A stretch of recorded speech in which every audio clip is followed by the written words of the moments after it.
I'm all about beginners. It is my favorite thing to do. And I work more, we have 19 beginner classes every day where I teach. And the high school teachers and the junior high teachers all teach beginner classes. Some of them 3 and some of them 2 classes each.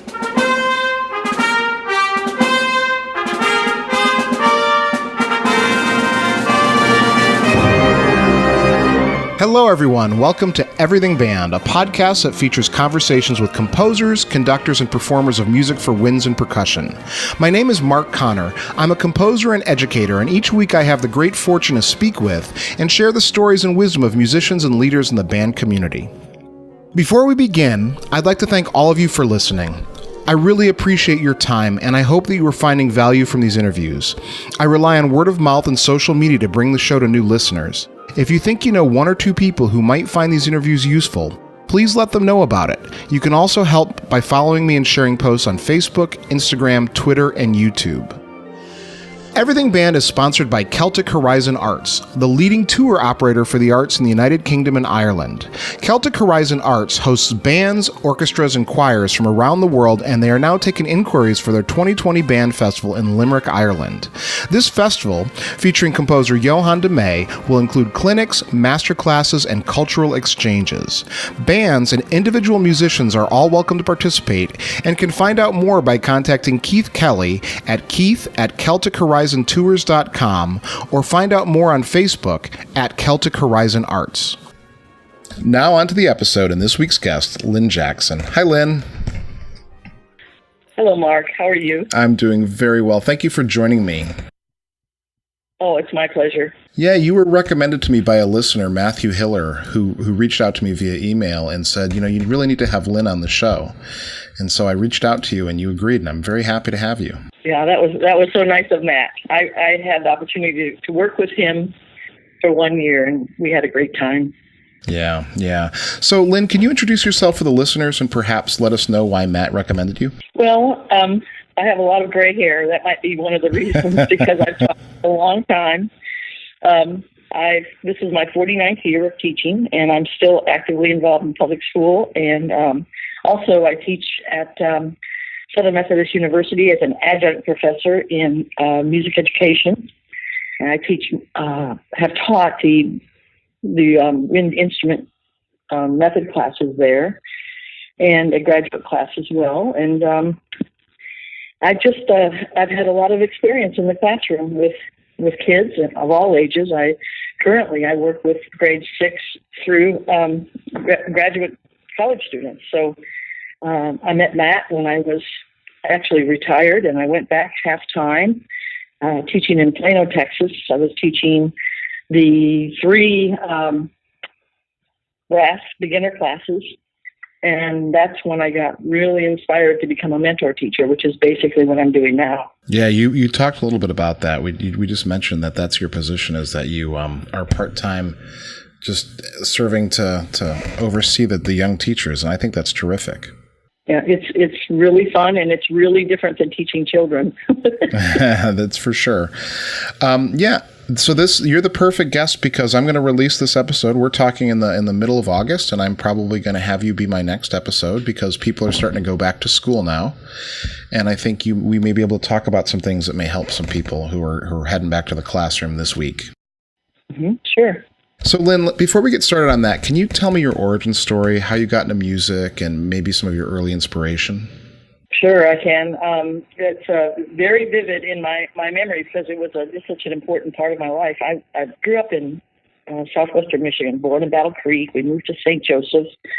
And eventually, because of my father's work, we landed in a little town called Buchanan, Michigan. And at that time, the band program was very vibrant. And there were 2 teachers there that were very inspirational, and it was Russell D. Reed, and Dixie Detkin. And up to that point, I had been playing the cornet for a couple of years, but I wasn't the greatest band student. I wasn't that smitten by my cornet until I met them. And by 8th grade, I had decided that I wanted to become a band director. And I really stuck with that. And Mr. Reed and Mrs. Detman really fostered those of us that wanted to go into music, because there were several. And they taught us music theory, and they taught us to play string instruments as well as wind instruments. And they really fostered our knowledge and broadened our minds as to, you know, things that were possible for us. I ended up going to the University of Michigan, and that's where Mr. Reed had gone. And I ended up studying with his teacher, Clifford, Lillya, and Elizabeth Green also. And I also played in William D. Revelli's band for 4 years. And this was very near the end of his time at Michigan. He was only there one more year after I graduated. And it was amazing. And I especially loved Miss Green, because she was my conducting teacher, and she was our string methods teacher, and she felt to me like the kind of music educator that I wanted to be when I graduated. So that's sort of how I got into this. And then I went back to my hometown area, and I taught for 7 years in southwestern Michigan, in Niles and in Three Oaks, Michigan, and then also in for the Lakeshore Schools in Stevensville, Michigan. And then I landed here in Texas, and I've been here ever since. Yeah, so we're going to talk about Texas in a moment, but I wanted to ask you, I was struck when I was listening to you about knowing that you wanted to be a band director in 8th grade. That's crazy, isn't it? A little bit. Yeah. I knew I wanted to be a teacher in 8th grade, but I would have never guessed that I would be a band director in 8th grade. It was just one of those things. I mean, it just grabbed a hold of me so hard, and honestly, the moment that I just got caught was when I had to play this solo, and at that time we had to memorize our solos. We did not get to use our music, and I worked so hard to memorize this solo, and I got, I don't know, it just made me feel so good about myself, and I think that's a big part about it, is that my self-esteem really got a whole lot better through music, and it made me feel so wonderful. I sort of wanted to continue that feeling and share it with others at some point. Yeah. So do you have any sense of the how or the why those teachers were able to inspire you that way? Well, number one, they really loved what they were doing. Mr. Reed, when I bought a Bach trumpet, I don't know if you know this, but the valves, you have to be put that a certain way. You can't just spin them around and they lock. There's a certain way to put them in. So I had to clean my trumpet, and then I went to blow in it, and the valves weren't in correctly. So when I went to blow in it, it didn't work. And I just went, I got hysterical. And my mother called up Mr. Reed, and he drove to our house immediately to help me put my valves in the right way. Those were the kind of teachers they were. This was a small town. We had maybe at that time about maybe 8,000 people in our town. We could walk everywhere. You knew everybody on your street and in the community, and but they were good musicians. They also, and I think that's very important, they knew their craft, and they really cared about us. They were icons in our community, and actually Mrs. Detman still lives there. Oh, wow. And, she still lives there, and she still teaches. Wow. Yeah, she's. That's wonderful. Yeah. So I saw her when I was home over the summer. Mm-hmm. Oh, wow. That must be really cool. That must be really a nice connection. It's a great connection. I also stay in touch with Mr. Reed also. Wow, he ended up teaching at Eastern Michigan University in Ypsilanti. Sure. So what brought you to Texas? Well, a lot of things. Number one, in Michigan at that time, now we're talking about the early 70s, all the finances for schools were determined by a millage election. And that was basically based upon, the property values and that kind of thing. And the first year I taught, I got pink slipped and I lost my job. because they did not basically finance my part of the curriculum. And so then I went to another school, and I was there, and every year it seemed like the same thing was happening. In the meantime, I went to Vandercook on weekends and in the summers to get my master's degree, and that was great. And that was my mentor, was Vandercook College of Music. I started it pretty much after I started teaching in southwestern Michigan, and I then, of course, found out about the Midwest Clinic in Chicago, so started going to Chicago immediately to the Midwest Clinic because it was fantastic, and we were hearing bands from all over the world virtually. And I heard some Texas bands, and I heard a Texas band led by Eddie Green, and I had never heard anything like it in my life. And it was from Dallas, Texas, but is part of the Richardson School District where I teach currently and have taught for now it's my 36th year. And we just went, how can this be happening? I mean, they're playing this literature that we played in college, and they sound better than we sounded in college. Not really, but they sounded pretty darn good. And so I heard that band, and I had friends in Michigan who wanted to come down here, and they wanted to be a part of this movement. And one of them did, and his name is Pete Tolhuisen, and he came down because he was a graduate assistant to Mr. Green at Western Michigan University, where he was teaching at the time. And there happened to be a job opening, and this was after school had started. And I got a call on, Labor Day. That's in August, right? On Labor Day. And the music supervisor from Richardson ISD said, "We have a job opening, and you've been recommended for it. And will you come down and interview?" Well, I did a sort of a crazy thing. I said, "Okay." I said, "Yes, I'm coming down to interview." Well, I hung up the phone, and the next day I went in and I quit my job, and I packed my car up and I drove to Texas. And I got the job. Wow. And so what levels did you end up teaching over the years in Texas, if you don't mind me asking? Well, I started out in junior high, and I was an assistant. And then 2 years later, I opened as a head director at Park Hill Junior High and stayed there for about 8 years. And then I became the assistant at the high school, which is J.J. Pierce High School. And I stayed there for 13 years and eventually became the second band director there. And thought I was going to retire, but I didn't. I went back and taught about 3 more years at the junior high I originally started at, which is North Junior High. So I did all that. Then I did retire, and then SMU came along, and then Berkner came along, and I'm still doing it, but I call it being retired on my own terms. So, yeah, there's a lot of wisdom in there, Lynn.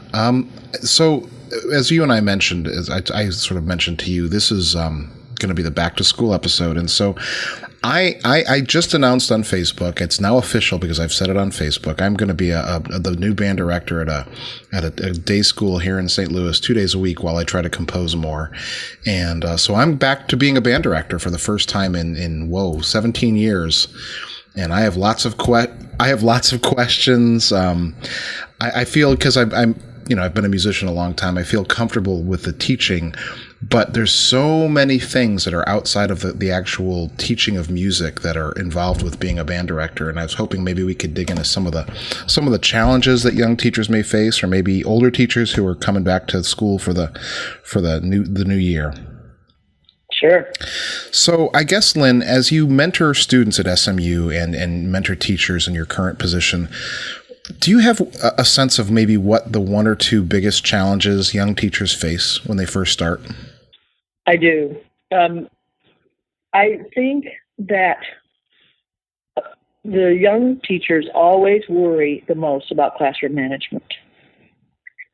They worry. I still have teacher dreams, and I think probably everybody out there who's hearing this is probably laughing a little bit right now, because teacher dreams are the worst. Where the kids don't listen to a word you say, and they're not responding to anything you do. And but what I find is that, and I think young teachers think, oh, first I got to get them to behave, and then I can teach them. But I say to my young teachers, just start teaching. Just continue to expand your knowledge of the subject and show them that you are the expert in the room, and continue to show them that you really care about them. And the result of that is most always that they're going to listen to you and they're going to respond to you. And that's honestly what, especially with first-year teachers, what I deal with the most. And the other thing I notice about the first-year teachers is they tend to want to talk too much. And so I tell them, one way to keep the kids engaged is to keep, the horn on their face, keep them playing. And you will, you'll figure out about your pacing, the tempo that you're teaching at. And I also tell them to record themselves so they can get a sense of how much they are talking, how much downtime is there, or on the other side of the coin, how much are the kids being engaged successfully? That's tough. I struggle with that self-conscious, even to record myself. I often am like, oh, I don't know if I want to watch it. Yeah, it's hard. But it's a pretty valuable tool when you actually hear it back, because the tape doesn't lie. It's concrete information. It's you can think that you did a great job, but when you hear it, you're getting, okay, this is the information, and it is concrete information coming back to me about what I am like, on the podium. Mm-hmm. Absolutely. And so maybe the young teacher who gets into the job and they feel like they're making mistakes and they start to snowball, that panic starts to snowball a little bit. Do you have thoughts about that? Well, they need to find somebody to talk to, I think. Mm-hmm. I think that every teacher has to have some kind of mentor, whether it's somebody that they're working with, that they feel like is a good example for them, or maybe someone at a distance that they know that it was a good teacher, like maybe one of their former teachers from where they come from. But I think they've got to have a dialogue about it, and they can't isolate themselves, or else that can become a very serious problem. So just being able to talk it through is important. And also, all young teachers have to find their voice. Sometimes I'll see them try to teach with my voice, or with the voice of, let's say, their head director. And so I work closely with my young teachers in developing their own voice. And it certainly can be, derived from their mentor teachers or their colleagues, but pretty soon it has to be one that they own for themselves. That was a hard lesson for me. When I first started teaching, I started at an all-boys school, and I had one band class, and I had to teach 2 classes of history and 2 classes of English. One of those English classes was directly after lunch to a group of 28 8th grade boys. Okay. And boy, classroom management is something you learn really quickly in that situation. And it took me my first year, I was too nice. I talked too much, as you mentioned. And I just hung on with my fingernails as a teacher. And then my second year, I was too mean. And it wasn't until my third year that I realized that just being myself, and I found my voice. And so I think being able to persevere and write it out worked for me. I mean, I think it's pretty commonly known that students can smell fear. And they really can. And I mean, we all can. And if a teacher is really fearful in front of the students. It just makes it so hard. It makes that classroom management really tough, especially if you've got kids in there who maybe, they don't always have the best intentions, so to speak. But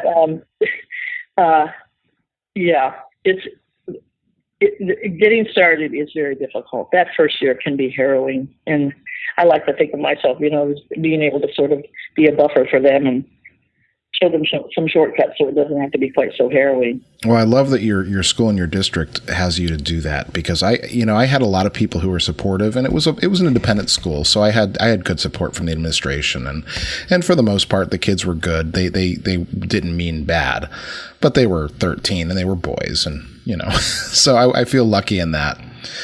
There's a couple of movies that I tell my people to watch, and one is Stand and Deliver. It's about a math teacher in California. It's sort of an older movie. And then The Dead Poets Society with Robin Williams. Those are two really inspiring teachers. And I know that might sound silly, but I really I learned a lot about teaching from watching those movies. Yeah, it's about presenting inspiration, and in the band classroom, that can be just making sure that we work through things and we keep things moving so that they make progress every day. That's right. I'm thinking about beginners. Yeah. Well, I always say that, do they sound better at the end of class than they did before you started? That's one thing that you can, one benchmark that you can strive to attain. Do they sound better than they did when you started? So let me ask you then, in Texas you start in 6th grade? Yes, most people in Texas do. Yes, the majority. So what are your best tips then, your best practices for starting beginners? Do you let me just ask that as that. What are your best practices for starting beginners? That you lay a foundation that is very, very strong. And whatever you teach it well. And you make it stick with the kids. Now, we go pretty slowly. A lot of people, I think, they feel like they have to get way down the road really fast and consequently sacrifice a lot of fundamental things. We want our beginners to have strengths in 4 areas. Definitely in pedagogy, including, body balance, hand position, embouchure, the basic things, tone production. Then we also want them to have a strong foundation in music theory. That is, being able to understand the staff, read music, literacy. We want them to be able to use their voices. And that means that learning to say and finger their use their fingerings correctly and sing the music that they have. So we want them to be able to do those things.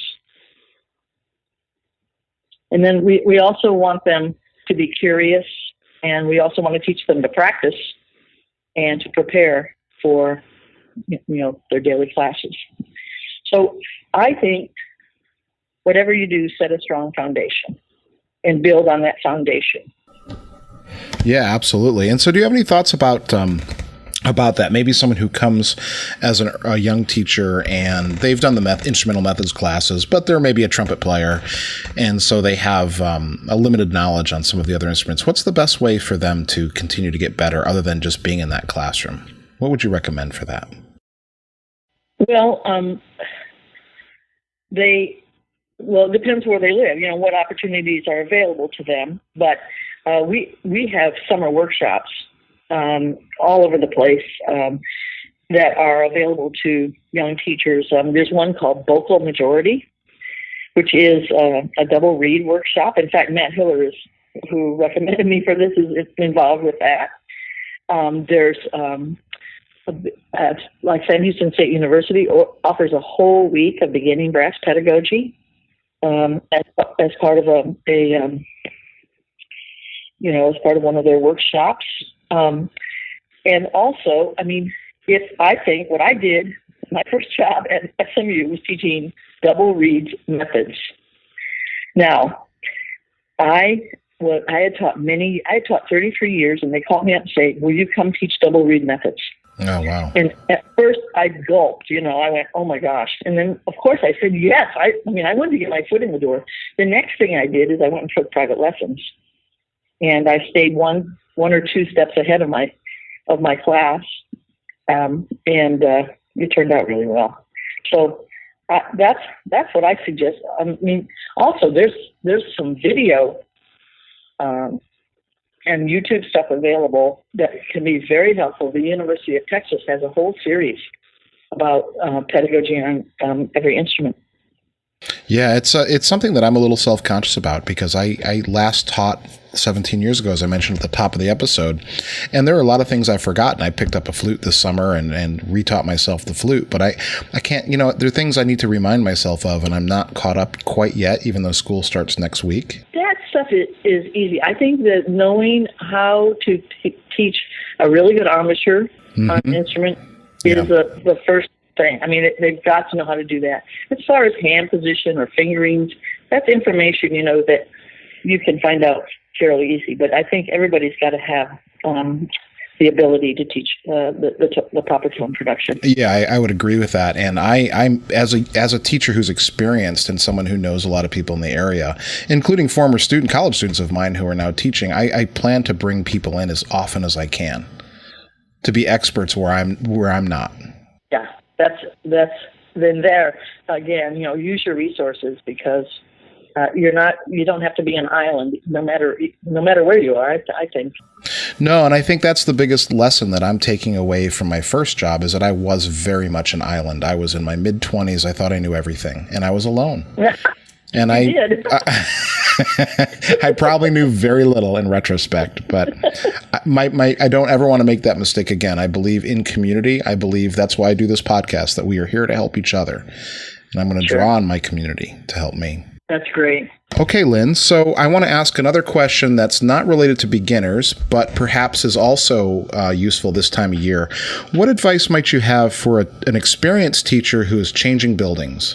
Well, I will tell you that in year 34 of my teaching, I changed buildings. I changed school districts. And I thought, oh, this is a piece of cake. And there were days that I came home and I was exhausted. I could barely hold my head up because of all the things I didn't realize I needed to be aware of. And so, I mean, you have to be aware of, obviously, your principals. You have to get to know them and what the things that they think are really important have to become important to you. The secretaries, the custodians, and just figure out how the school works. And also there's a community involved as well. And that community might not be the same kind of community that you were teaching in before. And that was definitely the case with me. It was a much more affluent community than I had taught in prior to that. And so I think that and just even, getting your computers set up and all that was daunting for me because I'm sort of an old dog. But I didn't realize that, I thought I had it down, but I didn't realize that I really was a new teacher to this building. And there was a lot that I had to learn and had to figure out. I'd like to take a short break from our episode to invite you to listen to my music at markjconner.com. I am always seeking opportunities for collaboration. If you are interested in commissioning a new piece of music for me, having me work with your students in person or via Skype, or to just say hello, please drop me a line at markjconner@gmail.com or through the contact form on my website. Lynn, the first question I ask every guest is, it can cause some controversy in some circles, but where do you draw the line between healthy and unhealthy competition in music? Well, I am not really big into competition. I feel that the people that we're competing with, the person we're competing with is us. And I liken it to the game of golf. I just want to keep improving my score. And if competitively, if I'm doing something that is competitive and that I'm doing the best I can and I'm teaching the kids the best I can, that's really all I can do. And I don't get wrapped up in competition. And that's the attitude and the philosophy I pass on to the teachers I work with. And surprisingly, I've been the part of programs that have won a lot of things. And so that's my attitude about it. I don't really talk about competition. I see some people that write the names of the schools on their board that they're competing with and that kind of thing. And to me, that's unhealthy. And I don't think music was meant to be like that. Yeah, no, I agree. Boy, I've never heard of that. Someone actually writing the name of their competition. I've heard of it, yeah. Wow. I mean, I know it happens. Yeah. I know that there's some hyper-competitive people, but okay. All right, Lynn, this is a really important question for band directors and for really all musicians, but how do you find work-life balance in a career as a music teacher? That is a hard one because becoming a music teacher really can consume your life. And I know that I pretty much think about it constantly. But you do have to do several things, I think. And I think young people are doing a good job with this. Young people are more, their health, they're more concerned about eating correctly, and they're more concerned about, exercising and keeping their health up as a young person. And I see that with many of the people that I teach. And I really admire that. I also think that the people that I work with, they have good marriages, and I think that's very important too. For myself, I've done it. I love to travel, and I've traveled a lot, especially in the last 30 years, and I tried to give myself things to look forward to, things to plan, that just sort of keep me going and keep me optimistic about my life and the direction that it's going. And that has helped me a lot. I think also, you just have to take care of yourself, because I tell my students the most precious thing we have is time. And what you choose to do with your time is really, really important. And I don't know if they're listening to me or not, but they sure seem like they're having a good time with their lives. So that's working out pretty well for them. All right, Lynn, this is the big question, and that is, what are the challenges facing music education, and how can we best meet them? Well, some of them we don't have control over, and one of them is financing and funding. And I see schools now back in my home in southwestern Michigan, many of the band programs that were so alive and vibrant during my youth are pretty much defunct. And it's due to funding, and I guess due to the priorities for schools. So I see various places in the United States where music education is diminishing.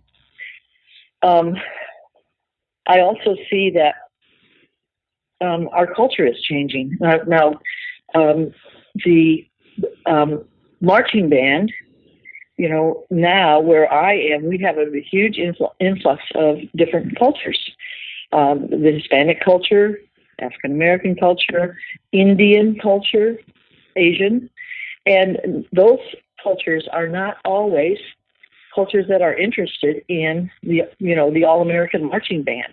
So I see that changing as well. And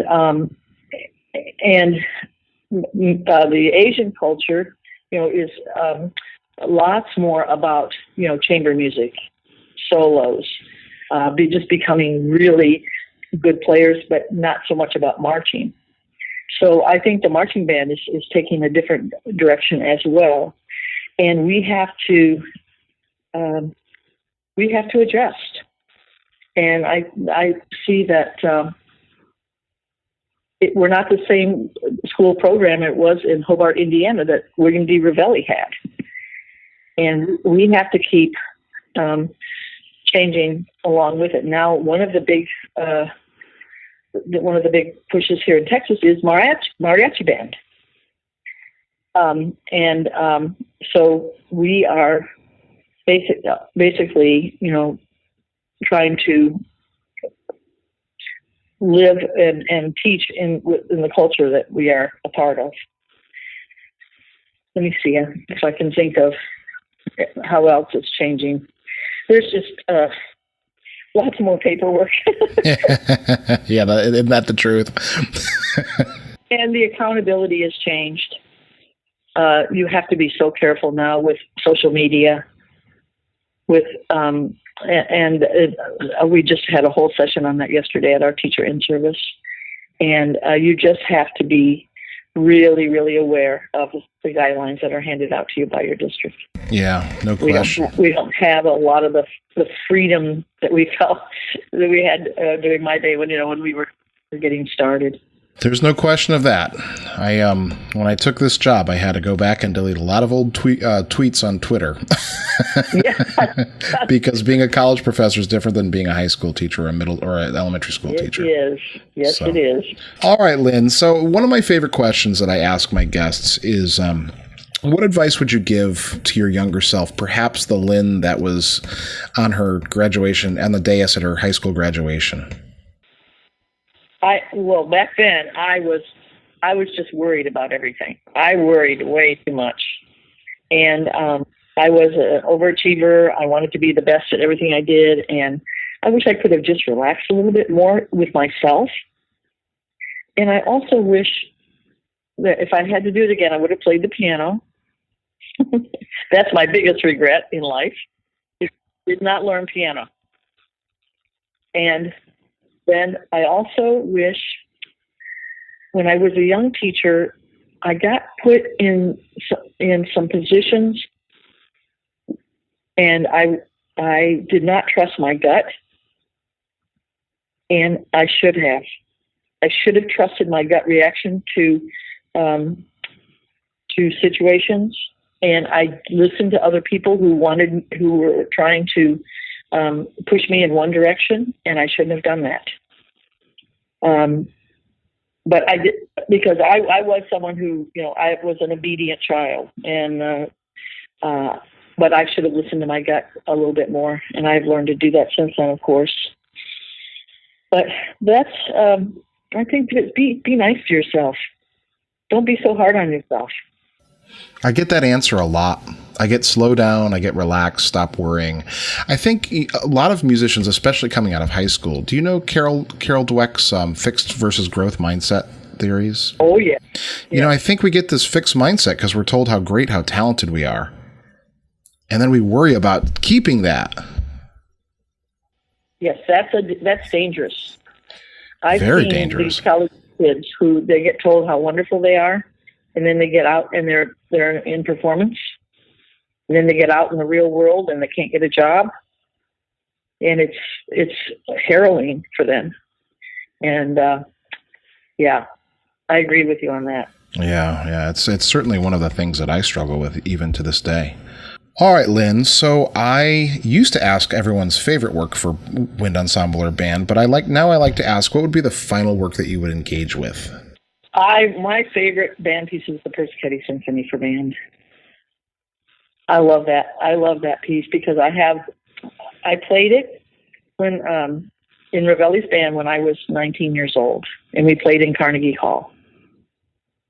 And we were reviewed by the New York Times And I just was, that piece moved me, and I don't know why, but it moved me more than I think any other piece I've ever played. And I mean, I love Irish tune. I love Granger. But I just had that, that feeling where you get that feeling the first time you're really moved by something you're playing. And it was an electric experience. And actually, our second band here at Berkner played the entire symphony a couple of years ago. And it was really fun to get reacquainted with it again as well. Did you conduct that? No, I'm not. I don't conduct anymore. I sort of miss that, actually. I bet. But yeah, but one of our directors conducted it, and he did a beautiful job with it. All right, Lynn, is there anything coming up that you'd like to share or promote? Well, sure. I have a group called Young Educator Seminar out of SMU, and this is our 10th year, and I founded it with the intention of doing continuing professional development for our young our graduates who are now out in the teaching profession. And I also did it to attract people, to come to SMU, come to our campus, come see what we're all about. And we meet about 3 times a year on a Wednesday evening, and we have a guest speaker. And then we have that for about an hour and a half, and then we go across to the local pub and have the part 2 of our little conference. And the speaker goes with us, and we all sit around and share food and drink and learn some more from our colleagues. So there's our first session this year is on September 19th, and our guest will be Jerry Junkin, director of bands at the University of Texas in Austin. And he is also the conductor of the Dallas Winds, which is a premier wind band. And he's going to be our guest. So we have that coming up for sure. Yeah, I will add that Jerry Junkin is episode 27 of this podcast for everyone who's listening. Wonderful. Yeah, he is. I can't wait. He is terrific. Yeah, he really is. All right. So, Lynn, how can people get in touch with you? Well, I have an email address, and it is lynjck@aol.com. And yes, I have AOL. But I just can't get rid of that email address because everybody knows it. Or they can get a hold of me. They can on Facebook. I am on Facebook, and or they can. But the best way to get a hold of me is through my email. All right, Lynn. Thank you so much for joining me today. I really enjoyed it, and I hope I answered your questions the way that you had anticipated. Oh no, there's no expectation. Yeah, well, I sure did enjoy this, and I love the subject, and I think about teaching all the time. Someone said, "Well, what are you going to do when you retire?" And I said, "Well, I don't know. I don't." He said, "Well, you better have a hobby." And I said, "I do have a hobby. It's called teaching." So I guess I'll never retire. All right, Lynn. Thanks so much. Thank you, Mark.